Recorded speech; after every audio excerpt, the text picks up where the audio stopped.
Hey everyone, welcome back to my YouTube channel. अगर आपको मेरी वीडियोस पसंद है तो प्लीज़ एक लाइक, कमेंट और सब्सक्राइब कर जरूर बताना आपको ये कैसा लगा। तो चलिए हम आज का पार्टी स्टार्ट करते हैं। तो पीछे पार्ट में हमने देखा था हमारे विंग का वो जो फ्यूनिक्स फॉर्म है वो सबके सामने आ चुका था। यहाँ तक कि हमारे विन ने लीन को बहुत बुरी तरह से धो भी दिया था, क्योंकि उसे बहुत ज़्यादा गुस्सा आ रहा था। लीन कुछ भी बोले जा रही थी और विंग ये सहन नहीं कर पाया। इसी कारण उसने अपने फ्यूनिक्स फॉर्म में आकर गुस्से में उसे हर्ट कर दिया। असल में फ्यूनिक्स बहुत ज़्यादा एग्रेसिव होते हैं और विंग का फ्यूनिक्स तो और भी ज़्यादा गुस्से वाला था।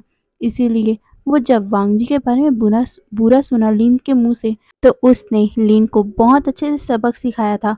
पर वो उस पावर को कंट्रोल नहीं कर पाया और वो जब वांग जी ने उसे शांत करवाया तब विंग नीचे गिरने लग गया। पर वांग जी ने उसे संभाल लिया था और वो उसे बाहों में लेकर हीलर के पास गया था।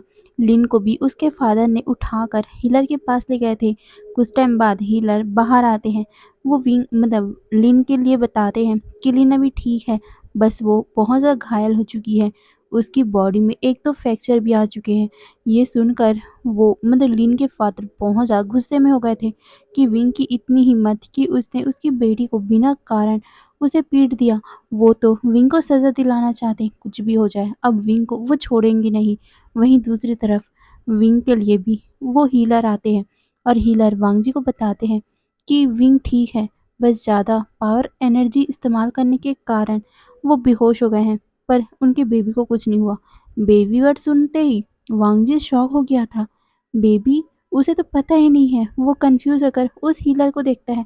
वहीं वांग जी के कंफ्यूजन को वो हीलर समझ चुका था और वो वांग जी को बताता है, राजकुमार, आज सुबह ही हमें पता चला कि ये ओमेगा प्रेग्नेंट है और अचानक से इतना पावर अपने अंदर से बाहर निकालने के कारण वो बहुत ज़्यादा वीक फील करने लग गया और अचानक से वो बेहोश हो गया। आपको घबराने की कोई ज़रूरत नहीं है।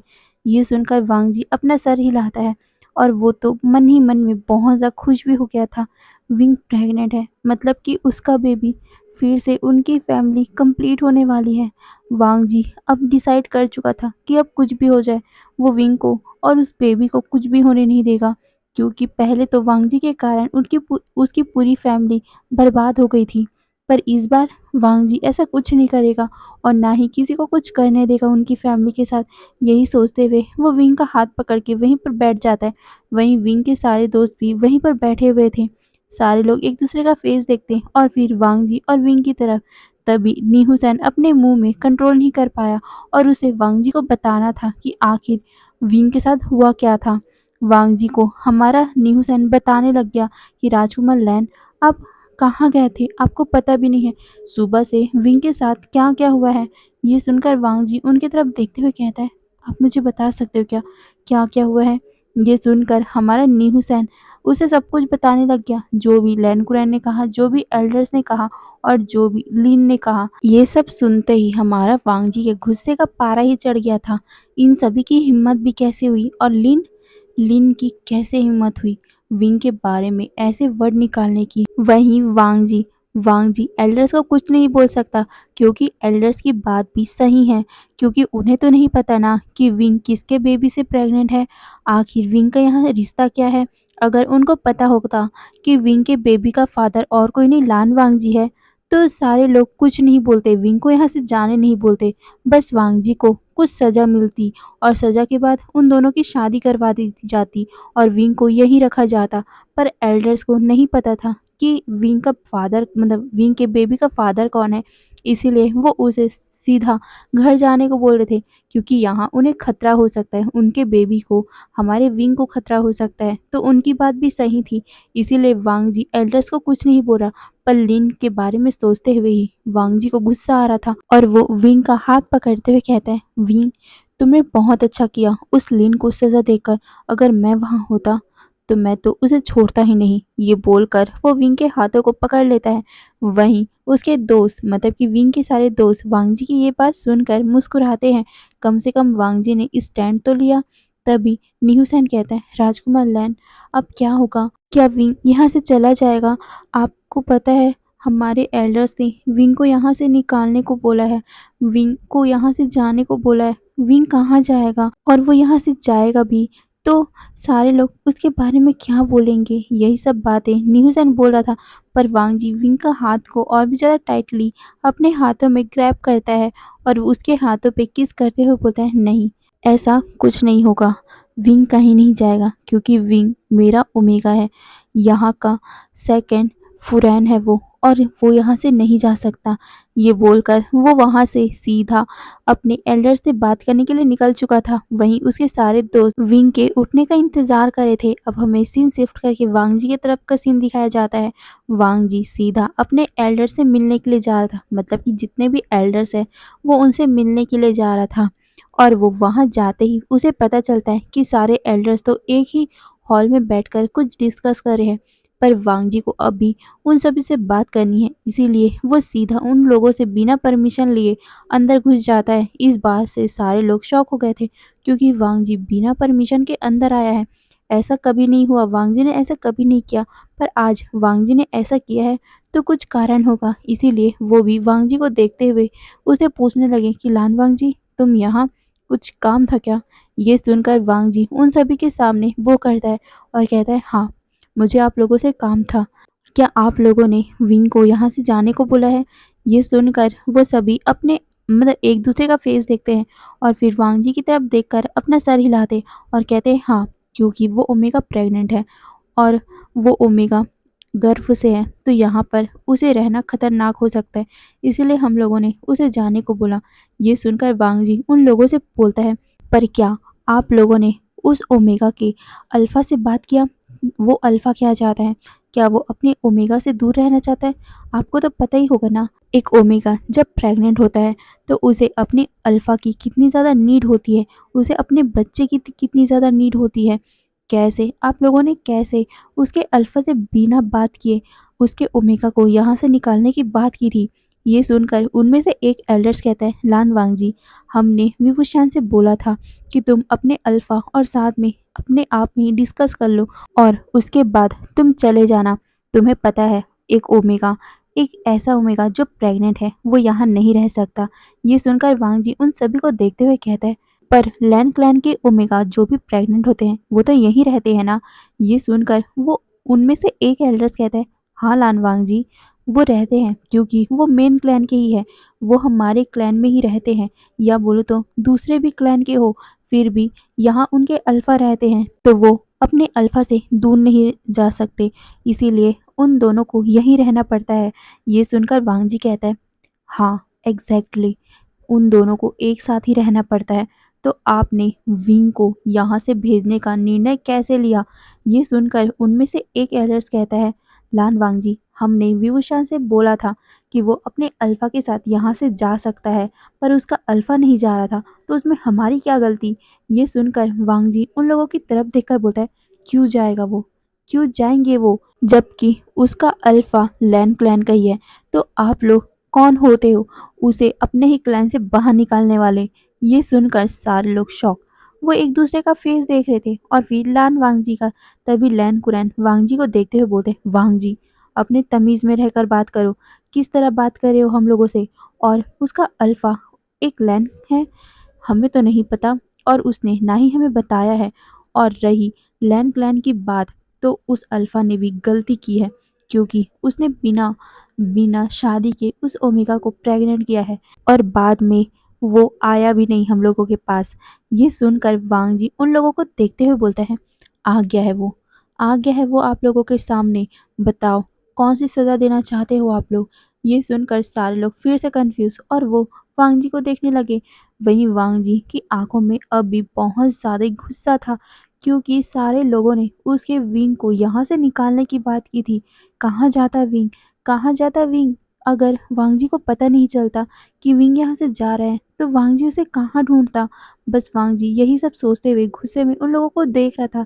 वहीं लैन कुरैन अब खड़े होते हुए बोलते, वांग जी, क्या बकवास कर रहे हो तुम? कहाँ है उसका अल्फा? हमें तो कोई भी यहाँ पर दिखाई नहीं दे रहा। ये सुनकर लान वांग जी कहते हैं, अंकल, ध्यान से देखिए, आप सभी के बीच में मैं खड़ा हुआ हूँ। ये सुनकर सारे लोग शॉक। लैन कुरैन को तो धक्का ही लग गया था।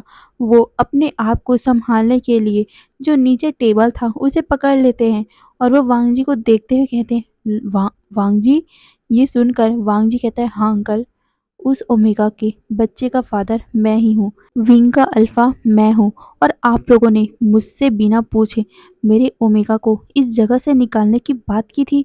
कैसे? ये बोलकर वो गुस्से में उन सभी की तरफ देख रहा था और कह रहा था, मैं एक लैन हूँ, लैन क्लैन का सेकंड राजकुमार हूँ मैं, और आप लोगों ने अपने ही राजकुमार की ओमेगा को यहाँ से धक्का मारकर बाहर निकालने की कोशिश की, और साथ ही उसके अनबॉर्न बेबी को भी, मतलब कि मेरे बेबी को, इस लैंड क्लैन के नए वारिस को, इस लैंड क्लैन के पहले हायर को आप सभी यहाँ से बाहर निकाल रहे थे, किससे पूछकर? ये सुनकर सारे लोग शॉक हो गए थे और सारे लोग खड़े भी हो गए थे। वो सारे वांग जी को देखते हुए कहते हैं, वांग जी, हमें ये सब नहीं पता था और उस ओमेगा ने हमें ये बताया भी नहीं था। ये सुनकर वांग जी गुस्से में कहता है, आप लोगों ने उसे बोलने का मौका ही नहीं दिया होगा। मुझे बहुत अच्छे से पता है आप लोगों का नीयत। आप लोग बस अपना ही बातें बोलते हो और दूसरे की बातों को सुनने का ट्राई भी नहीं करते हो, और आप लोगों ने मेरे विंग का बात नहीं सुना होगा और आप लोगों ने उसे यहाँ से जाने को बोल दिया। कहाँ जाता वो? कहाँ जाता वो मेरे बेबी के साथ? आपको पता भी नहीं है मेरे बेबी को सारे लोग किस नज़र से देखते। मेरे विंग, मेरे बच्चे के बारे में दुनिया वाले गलत गलत बोलते, और मैं ऐसा सहन नहीं कर सकता, और ये सिर्फ आप लोगों के कारण हो जाता अगर मैं सही टाइम पे नहीं आता तो। ये बोलकर वो गुस्से में उन सभी की तरफ देख रहा था। वहीं सारे लोग एक दूसरे का फेस देख रहे थे। तभी उनमें से एक जो बहुत ज़्यादा बुजुर्ग था, वो कहता है, लान वांग जी, अपने मैनर्स में रहो, और इसमें हमारी भी कोई गलती नहीं है। तुमने भी गलती किया है और तुम पूरा इल्ज़ाम हमारे ऊपर लगा रहे हो। तुमने बिना शादी के किसी ओमेगा को प्रेग्नेंट किया है और इसमें तुम हमें ही ताव दिखा रहे हो। ये सुनकर वांग जी उन्हें देखता है और कहता है, किसने बोला? आपको किसने बोला कि मैंने बिना शादी के, किसी बिना रिश्ते के उसे प्रेग्नेंट किया है? मैं उससे प्यार करता हूँ। वो मेरा लीगल वाइफ है, वो मेरा लीगल ओमेगा है। मैंने उसे मार्क किया है। हमारी आत्मा एक है, हमारा सोल एक है, हमारी पूरा जो इनर पावर है वो एक है। विंग मेरा मेट है, 7 जन्म तक वो मेरा मेट ही रहेगा। ये बोलकर वो सबको गुस्से भरी आंखों में देख रहा था। उसकी आंखें जो अभी गोल्डन में शाइन करी थी वो बहुत ज़्यादा रेड होती जा रही थी, जिसे देखकर आधे से ज़्यादा एल्डर्स तो डर गए थे, क्योंकि वांग जी एक बहुत ही पावरफुल ड्रैगन है और यहाँ जितने भी एल्डर्स हैं उनसे ज़्यादा पावर हमारे वांग जी के अंदर है। वांग जी उन सभी को इतने गुस्से से देख रहा है, इस बात से सीचेन भी डर गए थे, और वो वांग जी के पास आते हुए कहते, वांग जी, काम डाउन, तुम अभी अपने फेरोमोन को रिलीज कर रहे हो, सबको सफोकेशन हो जाएगा। ये सुनकर वांग जी अपने गगा की तरफ देखते हुए बोलता है, पर गगा, इन्होंने मेरे ओमेगा को, मेरे बच्चों को मुझसे दूर करने की कोशिश की है। ये सुनकर सीजन अपने भाई को समझाते हुए कहते, वांग जी, इन्हें भी पता नहीं था कि विंग के बच्चे का फादर कौन है, और तुम जानते हो कि यहाँ पर अगर विंग रहता तो खतरे में पड़ जाता, इसीलिए इन लोगों ने कहा उसे यहाँ से जाने के लिए। ये सुनकर वांग जी कहता है, पर गगा, उन्होंने मुझसे बात भी नहीं की थी। ये सुनकर सीजन उसके दोनों कंधों को पकड़ते हैं और उसे काम करते हुए अपने कामिंग फेरोमोन को रिलीज करते हैं और कहते हैं, वांग जी, तुम समझ नहीं रहे हो, हमें पता नहीं था कि विंग तुम्हारे बेबी से प्रेग्नेंट है। हमें लग रहा था कि शायद तक वो किसी दूसरे अल्फा के बेबी से प्रेग्नेंट होगा, इसीलिए हमने विंग को कहा था, हमारे एल्डर्स ने विंग को कहा था कि वो अपने अल्फा से बात कर ले और उस अल्फा के साथ यहाँ से जा सकता है, पर विंग ने हमें नहीं बताया था, जिस कारण हमें गलतफहमी हो गई थी। अगर हमें ये सब पता होता तो हम कभी भी विंग को यहाँ से जाने को बोलते ही नहीं। तुम्हें पता है ना वांग जी? ये बोलकर वो वांग जी के सर को सहलाने लग गए थे और वो वांग जी को कहते, वांग जी, अगर विंग तुम्हारा ओमेगा है तो कोई उसे कुछ नहीं करेगा, ओके? बस शांत हो जाओ। तुम्हारे ओमेगा को अब कुछ नहीं होगा, तुम्हारे बेबी को कुछ नहीं होगा, अब शांत हो जाओ मेरे भाई। ये बोलकर वो अपने हाथों से ही वांग जी के बालों को सहला रहे थे। वहीं धीरे धीरे करके वांग जी अब शांत होने लग गया था।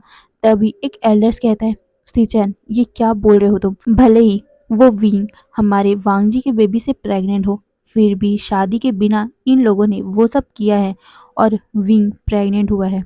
तो ये बहुत ज़्यादा ही गलत बात है और इसका पनिशमेंट विंग को मिलना ही चाहिए। ये सुनकर वांग जी फिर से गुस्से में उसकी तरफ देखता है, जिस वजह से वो एल्डर्स घबरा गया था। तभी वांग जी कहते हैं, विंग की इसमें कोई गलती नहीं है और मैंने कहा ना, वो मेरा ओमेगा है, हम दोनों की शादी हो चुकी है। ये सुनकर वो एल्डर्स घबराते हुए कहता है, पर हमें नहीं पता और हमने तुम्हारी शादी को देखा भी नहीं है वांग जी। ये सुनकर वांग जी कहता है, पर मैंने पूरे रीति रिवाज से, पूरे पूरे रस्मों के साथ और साथ में अपने एंसेस्टर को साक्षी मानकर विंग के साथ शादी किया था, वो भी अपने एंसेस्टर लैन ई के सामने। ये सुनकर सारे लोग शॉक हो गए थे, यहाँ तक कि सीचैन भी शॉक हो गया था। क्या उनके एंसेस्टर लैन ई? पर वो तो कई हजारों सालों पहले यहाँ से मतलब गायब हो चुकी है, तो वांगजी ने उसे कैसे देखा? सब यही सब बातें सोच रहे थे। तभी लैन कुरैन कहते, वांगजी तुम पागल हो गए हो, क्या बोल रहे हो?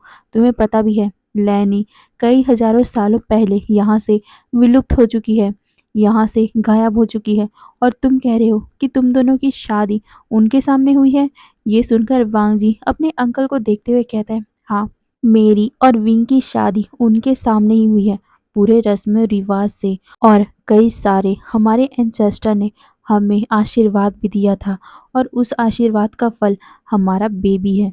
ये बोलकर वो सबकी तरफ देखता है। सारे लोग कंफ्यूज हो गए थे कि वांग जी ये क्या बोल रहा है, पर वो एक बात तो समझ चुके थे कि वांग जी झूठ नहीं बोला, क्योंकि वांग जी कभी झूठ बोलता ही नहीं है और लैंड क्लैन में झूठ बोलना ये तो नामुमकिन है। पर ये समझ नहीं आ रहा था सबको कि वांग जी कह क्या रहा है। ये सच है, पर कैसे सच हो सकता है, क्योंकि हजारों सालों पहले तो लैनी गायब हो चुकी है ना। तो वांग जी तो अभी अभी पैदा हुआ है, या बोले तो कुछ ही साल हुए हैं उसको, और अभी लैनी कहाँ से उनको मिल सकती है। यही सब बातें वो सब सोच रहे थे। तभी उनमें से एक एल्डर पूछ भी लेता है, वांग जी हमें पूरी कहानी जाननी है, कैसे हुई थी तुम्हारी शादी। ये सुनकर वांग जी उन लोगों को देखता है और फिर अपनी कहानी बताना स्टार्ट करता है कि आखिर कैसे हुई थी शादी। हाँ, वो शादी पहले वाली शादी से अलग है। हमारी वांगशन की शादी सीक्रेटली हुई थी, जब वो उस फ्यूनिक्स क्लैन में रहते थे, जब वहाँ शिक्षा कर रहे थे ना, युद्ध कर रहे थे, युद्ध कला की प्रैक्टिस कर रहे थे, तब वांग जी और विंग चोरी चोरी से मिलने जाते थे, एक दूसरे के पास रहते थे। तो एक दिन ऐसे ही वो लोग एक जगह पे थे, पर अचानक से ही वो दोनों ही कहीं और भी पहुंच गए थे। वांग जी और विंग को पता नहीं चला कि वो अचानक से कैसे टेलीपोर्ट हो गए, पर वो कंफ्यूज होकर इधर उधर देखने लग गए थे। विंग और वांग जी इधर उधर देख रहे थे, तभी विंग को कुछ दिखाई देता है और वो उस तरफ जाता है। वांग जी भी उसके पीछे पीछे जा रहा था। वहाँ से बहुत ज़्यादा ही ब्लू कलर की रोशनी निकल रही थी। वो दोनों वहाँ पहुँचते हैं। वहाँ पर एक बहुत ही सुंदर सी लेडी बैठी हुई थी। वो लेडी अपने गुचिन को प्ले कर रही थी। तभी हमारा विंग उनके पास जाकर उनको बुलाता है और कहता है, मिस, आप कौन हैं और हम कहाँ हैं, आप क्या बता सकते हो? ये सुनकर वो लेडी पीछे टर्न होती है। जैसे ही विंग ने उनका फेस देखा था, उसके आंखों से आंसू निकलने लग गए थे, क्योंकि वो और कोई नहीं, उसकी ग्रैंड माँ लैनी है। लैनी उसकी ग्रैंड माँ इतने सालों, इतने हजारों सालों बाद देखकर विंग इमोशनल हो गया था। वहीं लैनी मुस्कुराते हुए विंग को देखती है। विंग सीधा भागकर लैनी को गले से लगा लेता है। वांग जी कंफ्यूज हो गया था कि आखिर विंग का ये रिएक्शन कैसा था। वांग जी को याद तो है, पर पूरी तरह से याद नहीं है कि आखिर ये लड़की मतलब औरत कौन है। इसीलिए वांग जी उन्हें बस कंफ्यूज होकर देख रहा था। तभी विंग कहता है, ग्रैंड माँ, आप आप जिंदा हो? मैं आपको कितना ज़्यादा मिस कर रहा था ग्रैंड माँ। ये बोलकर वो अपने हाथों से ही लैनी के हाथों को पकड़ लेता है।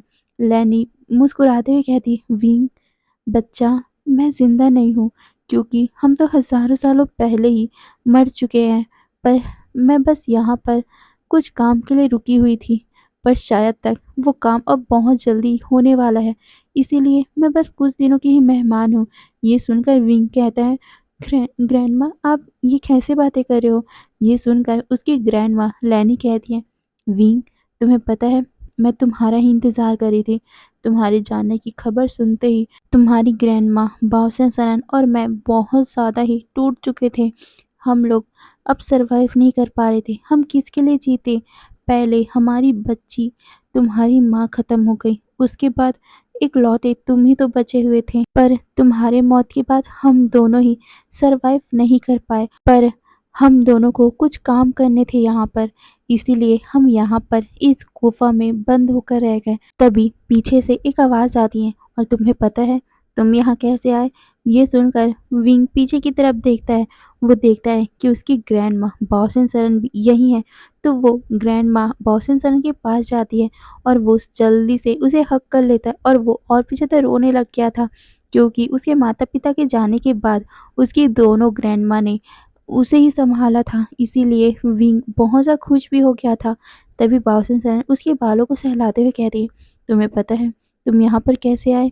जब तुम फ्यूनिक्स क्लैम में आए थे, तब तुमने शायद तक हमारी मूर्ति को छू लिया होगा, और इसी कारण हमें फ़ील हो गया था कि तुम यहाँ आ चुके हो और हमें तुमसे मिलना था, और हम तुमसे मिलना भी चाहते थे, और आज हमने तुम्हें यहाँ बुला लिया। ये सुनकर विंग मुस्कुराते हुए कहता है, ग्रैंडमा, अगर मुझे ऐसा ही पता होता तो मैं कब से आप लोगों से मिलने के लिए आ चुका रहता। ये सुनकर उसकी दोनों ग्रैंडमा ही मुस्कुराते हुए उसके बालों को सहलाती है और कहती है, विंग, पर हमारा यहाँ पर कुछ काम है, और जैसे ही वो काम हमारा ख़त्म हो जाएगा हम यहाँ से चले जाएंगे। ये सुनकर विंग उन दोनों के हाथ को पकड़ लेता है और कहता है, ग्रैंडमा प्लीज़, अब मुझे छोड़ के मत जाना ना। आप दोनों के अलावा और कोई भी तो नहीं था मेरा। तभी पीछे से वांगजी उसके कंधे पे हाथ रखता है। वांगजी कहता है, पर विंग, मैं भी तो हूँ ना तुम्हारे साथ अब।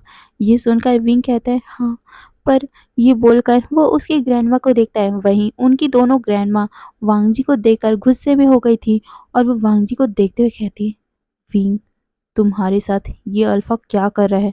ये सुनकर विंग उनके आवाज़ में गुस्सा साफ-साफ महसूस कर पा रहा था। वो दोनों तो अपने तलवार को भी निकाल चुकी थी। विंग वांगजी के बहुत ज़्यादा करीब आ जाता है, और वो उन दोनों को रोकते हुए कहता है, ग्रैंडमा प्लीज़, इन्हें कुछ मत करना। ये सुनकर उनकी दोनों ग्रैंडमा ही विंग को देखते हुए कहती, पर विंग, इसके कारण वो सब हुआ था। ये सुनकर विंग अपना सर ना में शेक कर बोलता है, नहीं ग्रैंडमा, इनकी मजबूरी थी। उस टाइम जो भी कुछ हुआ वो सब एक गलतफ़हमी थी। प्लीज़ इन्हें माफ़ कर दीजिए, और हम इस जन्म में फिर से अपना रिश्ता स्टार्ट किए हैं। प्लीज़ आप इन्हें माफ़ कर दीजिए ना। ये बोलकर वो वांगजी की तरफ देखता है, और फिर अपनी ग्रैंडमा की तरफ। वो दोनों ही वांगजी को गुस्से में देख रहे थे। वहीं वांगजी भी उन लोगों के सामने घुटनों पे बैठ जाता है और कहता है कि मैंने जो भी पहले जन्म में किया था, मुझे उसके लिए माफ़ कर दो। पर अब इस बार मैं ऐसा कुछ नहीं करना चाहता।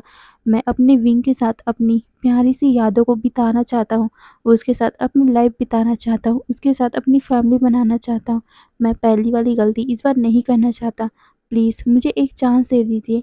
ये बोलकर वो उन लोगों की तरफ देखता है। वहीं वो दोनों गुस्से में विंग की तरफ देख रहे थे। वहीं विंग कहता है, प्लीज़ ग्रैंडमा, माफ़ कर दो। ये बोलकर वो उन दोनों को प्लीड कर रहा था। वहीं वो दोनों विंग से बहुत ज़्यादा प्यार करते थे, और अगर वांगजी कह रहा है कि वो एक चांस चाहता है विंग को फिर से वही खुशियाँ देने की, तो बाओसन सरन और लैनी एक दूसरे का फेस देखते हैं और फिर विंग की तरफ, और वो विंग से कहते हैं, ठीक है, अगर इसने एक और बार कुछ ऐसी उटपटांग हरकत की जिस वजह से तुम्हें तुम्हें चोट पहुंचा, तो मैं और लैनी खुद अपने हाथों से इसे मार देंगे। ये सुनकर विंग अपना सर ना में शेक करता है। वहीं वांगजी हाँ में शेक करते हुए कहता है, ठीक है, अगर मैंने इस बार कुछ भी गलती की तो मैं खुद अपना सर काट दूंगा आप लोगों के सामने। ये बोलकर वो उन्हें अपना ग्रीट करता है। वहीं वो दोनों ही वांगजी की तरफ देखते हैं और फिर कहते हैं, वैसे भी विंग ने तो तुम्हें माफ़ ही कर दिया है, तो हम कौन होते हैं? हम तो सिर्फ एक आत्मा ही हैं। पर एक बात का ध्यान रखना, हम विंग से बहुत ज़्यादा प्यार करते हैं। हम भले ही एक सोल हो, पर हमारे पास अभी भी बहुत ज़्यादा ही पावर है, और हम तुम्हें एक चुटकी बजाते ही ख़त्म कर सकते हैं। ये सुनकर वांगजी कहता है, इसकी नौबत नहीं आएगी। मैं ये चीज़ आने ही नहीं दूंगा। मैं कभी भी विंग को कोई भी दर्द पहुंचने ही नहीं दूंगा। मैं आप लोगों से ये प्रॉमिस करता हूँ। ये बोलकर वो उन लोगों की तरफ देखता है। तभी लैनी उन दोनों को देखते हुए कहती है, पर तुम दोनों ने शादी करने के बारे में कब सोचा है? ये सुनकर हमारा विंग थोड़ा-सा शर्मा गया था। वहीं वांग जी विंग को देखते हुए कहता है, हम हम कुछ टाइम बाद ही शादी कर लेंगे। ये सुनकर बाओसन सन कहती है, कुछ टाइम बाद क्यों? अभी क्यों नहीं कर सकते? ये सुनकर विंग वांग जी की तरफ देखता है। वहीं वांग जी कहता है, कुछ टाइम बाद डीमन से हमारा युद्ध होने वाला है और युद्ध के बाद ही मैंने और विंग ने शादी करने के बारे में सोचा है। ये सुनकर लैनी कहती है, पर शायद तक उतना टाइम तक हम यहाँ नहीं रह पाएंगे। विंग ये बोलकर वो विंग का हाथ पकड़ लेती है और वो विंग से कहती है, विंग मैं तुम्हारी खुशियाँ फिर से देखना चाहती हूँ। तुम वांग जी के साथ खुश तो हो ना? ये सुनकर विंग मुस्कुराते हुए अपना सर हिलाता है और कहता है, हाँ मैं खुश हूँ। इस बार लैनसन मुझे बहुत ज़्यादा प्यार करते हैं। ये बोलकर वो वांग जी की तरफ देखता है। तभी लैनी वांग जी को देखते हुए कहती है, तो क्या तुम दोनों हमारे लिए कुछ काम कर सकते हो? ये सुनकर विंग और वांग जी उन्हें देखते हुए कहते हैं, जी कहिए ना। ये सुनकर लैनी बाओसन सन की तरफ देखती है और फिर हमारे विंग की तरफ देखकर बोलती है, मैं तुम्हारी पूरी लाइफ को एक बार फिर से खुशहाल देखना चाहती हूँ। मैं फिर से तुम दोनों की शादी देखना चाहती हूँ। पर शायद तक उस युद्ध तक हम शायद सरवाइव ना कर पाए। हमें भी नहीं पता कि कब तक हमें इस शोल के रूप में रहना पड़ेगा। हम कभी भी डिस्ट्रॉय हो सकते हैं। क्या तुम हमारे लिए अभी शादी कर सकते हो? ये सुनकर विंग और वांग जी एक दूसरे का फेस देखने लगे। अभी? पर कैसे करेंगे वो? तभी बाओसन सरन थोड़ा-सा गुस्से भरी आँखों से देखते हुए वांग जी को कहती है, क्या तुम विंग से शादी नहीं करना चाहते? ये सुनकर वांग जी कहते हैं, नहीं, ऐसी बात नहीं है। मैं विंग से शादी करना चाहता हूँ, पर वो आज आज अभी ऐसे अचानक से कैसे? पर हमारी बाओसन सरन कहती है, तुम उसकी फ़िक्र मत करो, हम सब कुछ अरेंज कर लेंगे, बस हम तुम दोनों की शादी देखना चाहते हैं। क्या तुम तैयार हो? ये सुनकर वांग जी विंग की तरफ देखता है और फिर अपना सर हिलाकर बोलता है, हाँ, मुझे तो बहुत ज़्यादा खुशी मिलेगी कि मैं विंग को इतना जल्दी अपने पास ला लूँगा। ये सुनकर विंग बहुत ज़्यादा ब्लश हो गया था और वो वांग जी की तरफ देखता है। वांग जी कहता है, अगर मुझे विंग से शादी करने का अभी मौका मिल रहा है, तो ये तो मेरे लिए बहुत ज़्यादा ही खुशी की बात होगी, क्योंकि मैं तो विंग को अपना बहुत पहले ही बनाना चाहता था, पर हम युद्ध का बस वेट कर रहे थे। पर अगर आप चाहते हो कि हम दोनों शादी कर लें, तो ये मैं करूँगा। मैं अपने विंग को अपना बनाने के लिए कुछ भी कर सकता हूँ। ये बोलकर वो विंग का हाथ पकड़ लेता है। तभी लैनी कहती है, तो ये बहुत अच्छी बात है, तो चलो हम प्रिपेयर करते हैं। ये बोलकर लैनी और बाओसन सरन अपने जादू से ही वहाँ पर बहुत सारा डेकोर कर लेती है। ये देखकर विंग शॉक हो गया था। इतना आसानी से उन्होंने एक चुटकी बजाते ही सब कुछ वहाँ पर सजा दिया था। यहाँ तक वहाँ पर बहुत सारे घोस्ट भी आ गए थे, जिसे देखकर विंग हल्का-सा डर गया था और वांग जी के हाथ को पकड़ लेता है। तभी बाओसन सरन मुस्कुराते हुए कहती, विंग डरो मत, ये सभी यहीं के एल्डर्स ही हैं और इनका भी कुछ यहाँ पर काम बाकी है, इसीलिए ये भी यहीं पर हमारे साथ ही रहते हैं और जैसे ही काम ख़त्म हो जाएगा, ये सभी भी यहाँ से चले जाएँगे। ये सुनकर विंग अपना सर नोट करता है और फिर उन सभी को ग्रीट करता है। वांग जी भी उन सभी को ग्रीट करता है और फिर विंग और वांग जी को जादू से बाओसन सरन रेड रोब पहना देती है। विंग और वांग जी बहुत ज़्यादा खूबसूरत लग रहे थे। दोनों एक दूसरे की तरफ देखकर मुस्कुराते हैं और फिर बाओसन सरन उन दोनों के हाथों में एक बहुत ही सुंदर सा रेड कलर का रिबन देती है। उन दोनों के हाथों में वो बांधा जाता है और फिर उनकी शादी करवा दी जाती है।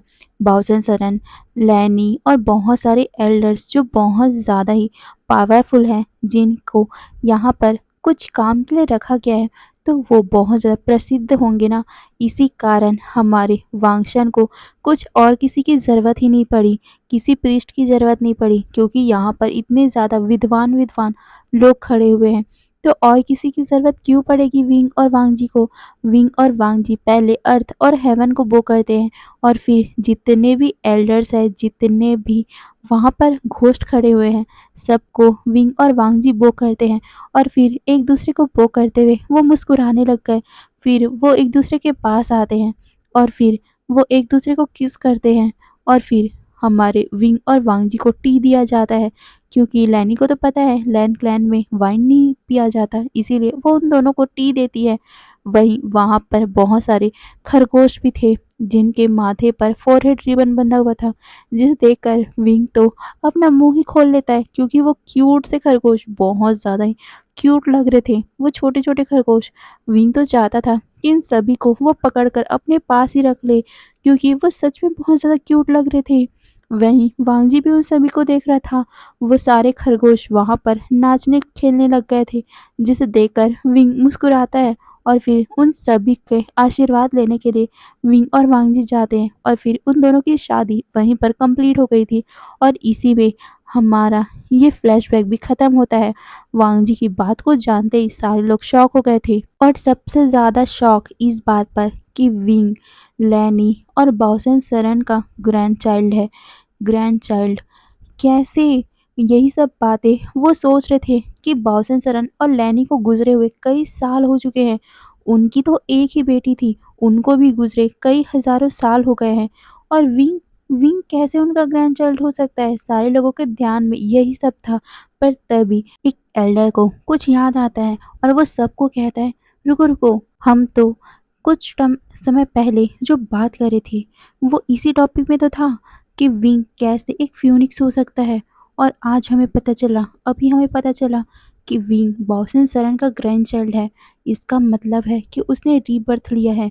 ये सुनकर सारे लोग शॉक हो गए थे। हाँ, ये सब कैसे भूल सकते हैं? विंग एक फ्यूनिक्स है और बाओसेन सरन भी तो एक फ्यूनिक्स ही थी ना। इसका मतलब है कि विंग ने सच में रीबर्थ लिया है। बट किसके गर्भ से? क्योंकि फ्यूनिक्स तो एक फ्यूनिक्स को ही जन्म देता है। तो आखिर विंग के माता-पिता कौन हैं? सभी के ध्यान में यही सब बातें आने लग गया था। हे गाइस, तो आज के लिए बस इतना ही। फिर नेक्स्ट पार्ट में देखेंगे आगे क्या होगा और फिर बाय बाय।